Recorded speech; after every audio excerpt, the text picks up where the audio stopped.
Dominique Druon, bonjour. Bonjour. Vous êtes la fondatrice du cabinet Aliat qui accompagne, qui forme au recrutement d'administratrices. Tout à fait. Donc Aliat est un cabinet dédié à la gouvernance des entreprises et des organisations. Avec un pilier conseil, on accompagne des chefs d'entreprise dans la professionnalisation de leur gouvernance et la parité, la mixité est un des leviers de performance. Nous recrutons des administrateurs et administratrices et nous formons aussi des administrateurs et administratrices. Très bien. Mais du coup, sans transition, Dominique Druon, j'aimerais vous donner la parole sur l'expertise Aliat, le cabinet que vous avez fondé et qui donc a accompagné ou accompagne une entreprise telle qu'Aduxi. Pouvez-vous nous expliquer en quoi ça consiste ? Bien sûr. Alors, je rebondis sur vous. Moi, je rends hommage tous les jours à Marie-Jo.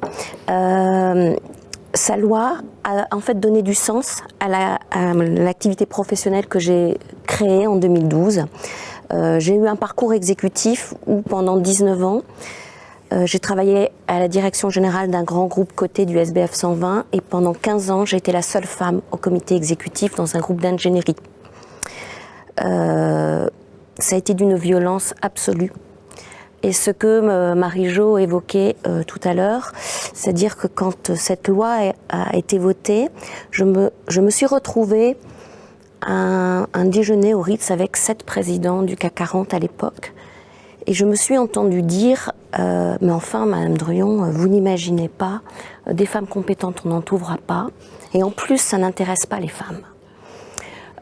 Donc ce sujet, c'est important de remettre en perspective parce que le chemin parcouru, il est gigantesque et sans la loi, jamais ce chemin n'aurait été parcouru.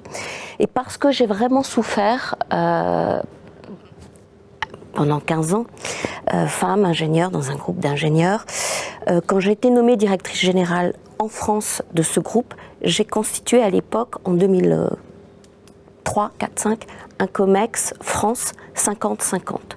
Et on m'a décrié.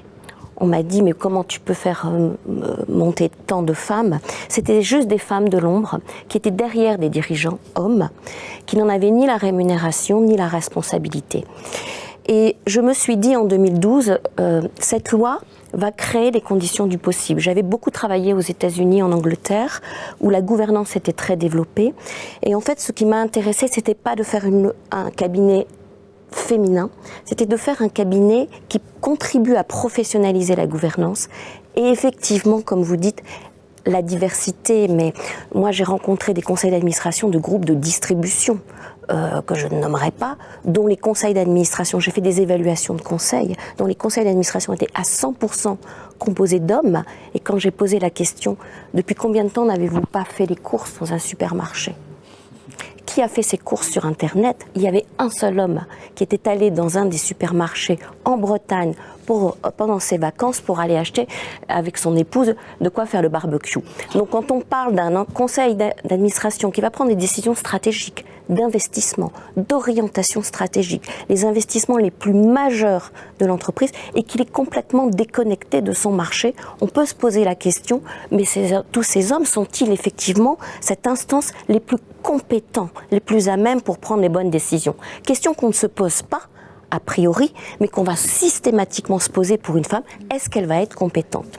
Voilà, donc j'ai voulu créer un cabinet qui, ayant eu la chance de côtoyer les conseils d'administration et le monde de la gouvernance anglo-saxon, par le biais de la loi, puisse contribuer d'une part à conseiller les présidents, parce que effectivement tout le monde part d'une bonne intention au départ, si ce n'est qu'il faut quand même dire que pour arriver à 40% de femmes, ça voulait dire effectivement ne pas renouveler certains messieurs, parce qu'on n'agrandit pas. Et donc ne pas renouveler certains messieurs, c'est là où sur le principe, on est d'accord, mais c'est là où la difficulté commence. C'est toujours dans l'exécution et dans la mise en œuvre. Parce que finalement, j'ai rien à reprocher à Pierre. Il m'accompagne depuis 20 ans dans mon conseil. Il m'a rendu pas mal de services. Pourquoi je l'humilierais, je ne le renouvellerai pas, etc. Et ce qui m'a intéressé, c'est finalement d'accompagner des chefs d'entreprise, non pas en les pointant du doigt, non pas en les jugeant, mais à les accompagner pour, d'une part, leur mettre en perspective des solutions auxquelles ils ne pensaient même pas. De type, si vous avez une solution ou deux à... Eh bien, finalement, des femmes compétentes pour rejoindre les conseils d'administration, en fait, on est dans un schéma de clonage, c'est-à-dire un dirigeant du CAC du SBF, recruter des dirigeants du CAC et du SBF. Les dirigeants de TI, de PME, rencontraient dans des cercles type le MEDEF ou d'autres cercles, d'autres chefs d'entreprise. Donc, c'est pas forcément de la mauvaise volonté, c'est qu'un chef d'entreprise, il a beaucoup de choses à faire. Comment il va s'entourer? Il va s'entourer avec des gens dont il se dit qu'ils vont avoir à peu près les mêmes problématiques que lui et qui vont comprendre et avec qui il pourra être en confiance pour discuter. Sauf que ces schémas de pensée aboutissent à du clonage. Et quand on clone, on ne peut évidemment pas envisager des innovations de rupture, on ne peut pas imaginer des disruptions qui vont arriver, et on répète en incrémental. C'est ce qui s'est passé chez Kodak. Kodak, qui dans ses schémas a voulu préserver des acquis, et n'a évidemment, le conseil d'administration est passé à côté du numérique. Et des exemples comme ça, on peut vous en citer plein. Et comme disait Bénédicte, des nouveaux entrants générationnels, des femmes qui sont orientées. Les femmes, aujourd'hui, sont les consommatrices dans les familles. Et le monde de l'automobile est extrêmement intéressant, puisque le monde de l'automobile, on a de moins en moins des familles qui ont 2, 3, 4 voitures. On a une voiture, et encore, on va maintenant vers des usages d'abonnement. Et Renault l'avait bien compris avec les voitures à vivre, parce que finalement, on met les enfants, les voitures, on va les salir, mais on veut... Et donc, les femmes sont des prescripteurs dans la consommation, des vacances, des loisirs, de la maison, de la voiture, etc. Donc, d'avoir finalement leur présenter des possibilités, des femmes auxquelles ils ne pensaient pas, d'une part, et d'accompagner des schémas, non pas d'humiliation, de transition, pour intégrer les femmes sans mettre au pilori des messieurs qui n'ont pas rien à se reprocher, mais simplement, on est dans les sphères de pouvoir, et donc, on peut avoir des bonnes intentions. Le sujet des sphères de pouvoir, c'est que quand on y est, c'est difficile d'en partir spontanément. Je n'ai rencontré aucun messieurs dans les conseils d'administration qui ait dit « Eh bien, écoutez, tiens, venez, Madame Druyon, prenez ma place. » Et c'est normal, et c'est humain, c'est absolument normal. Donc, j'ai plein de trucs que je peux dévoiler un peu plus tard, si vous voulez, pour raconter. Mais typiquement, si on reprend l'exemple d'Aduxi, effectivement, il y a des biais. C'est-à-dire que, typiquement, le président d'Aduxi, à force de vouloir protéger sa fille pour qu'on ne dise pas qu'elle est aux manettes parce que c'est la fille d'eux, à force de ce biais-là, il lui a mis inconsciemment des barrières, mais qui sont... il faut qu'elle coche 150 cases. Et donc, ce qu'on ne demandera jamais à un bon nombre d'hommes. Donc, nous, un des schémas qu'on a mis en place... alors, je suis un peu moins... optimiste et un peu plus que vous, et un petit peu plus que Marie-Jo, parce qu'effectivement, la loi, elle est extrêmement bien appliquée, là où, d'une part, on a le curseur des médias, c'est-à-dire le CAC et le SBF, parce qu'effectivement, le name and shame, et parce que c'est visible. Quand vous prenez les sociétés anonymes non cotées qui sont concernées par la loi, je peux vous dire précisément qu'il y en a plus de 500, il y a encore 2 mois, qui ne respectent pas la loi. Et comme il ne se passe rien, il n'y a pas de sanction. Quand la loi n'est pas appliquée, il n'y a pas de sanction. Eh bien, malheureusement, s'il n'y a pas de contre-pouvoir, malheureusement, et c'est pas forcément que de la mauvaise volonté, c'est le sujet il y a beaucoup de lois en France qui ne sont pas appliquées et pour lesquelles il n'y a pas de sanction. Eh bien, malheureusement, ça peut rester comme ça longtemps. Et dans le tissu des ETI, qui est quand même, et des PME, le grand tissu économique de la France, parce que quand on parle du SBF, on parle de 120 sociétés. Eh bien, on a des SA et on a aussi beaucoup de SAS, la grande majorité, qui n'ont pas de conseil d'administration. Donc, on n'a pas cet effet de ruissellement. Et donc, moi, je reste persuadée que, malheureusement, je dis malheureusement parce que je suis ce qu'on a appelé une femme quota. J'ai donc commencé à rejoindre des conseils d'administration en 2011, puis 2012.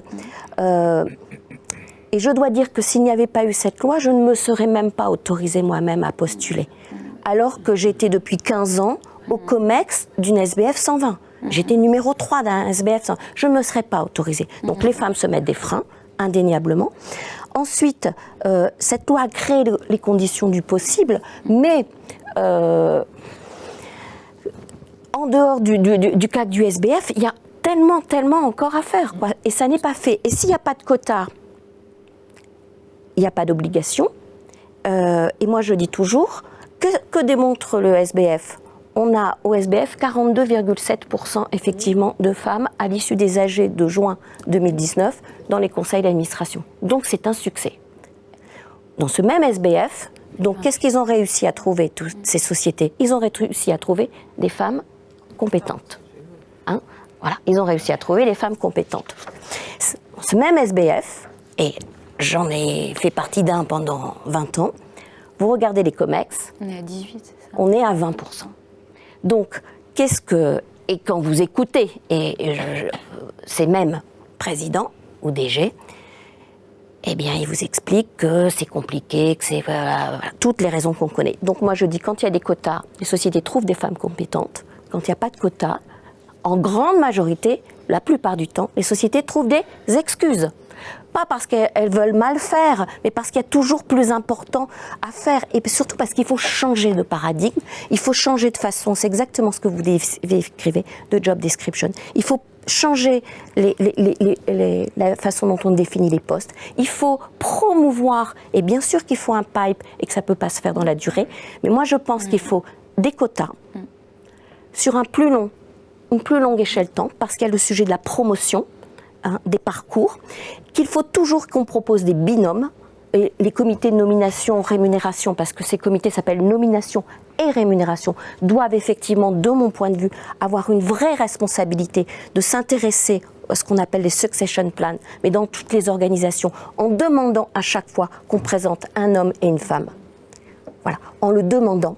Pourquoi je vous dis ça ? Parce qu'une de nos approches dans notre cabinet, c'est que quand on accompagne des présidents, s'ils nous confient un recrutement d'administrateurs ou d'administratrices, on leur propose de signer une charte. C'est une charte dans laquelle 100% des présidents que nous accompagnons signent. Dans cette charte, ils s'engagent. Pour un recrutement, on va très souvent proposer 5 dossiers de candidature. Et très souvent, ils vont rencontrer 3 candidats. Donc, pour un recrutement, on leur dit, dans notre charte, ils s'engagent à rencontrer un tiers de femmes, même si le brief au départ, ce n'est pas une femme, un tiers de primo-accédants. Il faut donner la chance aux nouveaux entrants. Il faut donner la chance à ceux qui n'ont pas encore de mandat. Et c'est comme ça qu'on peut faire rentrer des femmes. Pourquoi ? On n'a pas besoin dans un conseil de 10 personnes d'avoir que des cumulards. Et c'est comme ça aussi qu'on renouvelle. Et 30% qui est finalement open. Et donc avec ça, pour un recrutement, quand ils envoient 3, ils voient toujours quelqu'un qui n'a pas de mandat. Et ils voient au moins une femme. Et à chaque fois, ils nous disent, et nous on a une petite technique, c'est qu'on a toujours aussi la surprise, le candidat, ils n'arrivent pas à choisir. Et ils nous disent, mais c'est dingue, comment vous avez fait pour trouver des femmes aussi compétentes ? Et là on dit, c'est notre boulot. Là on fait notre boulot. Mais parce qu'elles sortent du cahier des charges initial. Mais donc, on répond au cahier des charges. Donc, on ne contraint jamais un président. Ce qu'il faut, en fait, c'est faire de la pédagogie. C'est accompagner avec des solutions. Et je rejoins un chef d'entreprise. De toute façon, il a un agenda, il est débordé. Et on rajoute des lois, on rajoute des choses, etc. On n'en enlève jamais. Donc, c'est toujours des contraintes, en plus, qui viennent sur l'agenda de la boîte et qui forcément tombent mal. Donc, nous, on dit, il faut des quotas, sinon ça ne bouge pas. Il y a toujours des excuses pour lesquelles ça ne bouge pas. Mais nous faisons partie, avec notre cabinet, des acteurs qui accompagnent les entrepreneurs sans jamais les montrer du doigt, sans les acculer, mais on ne les lâche pas.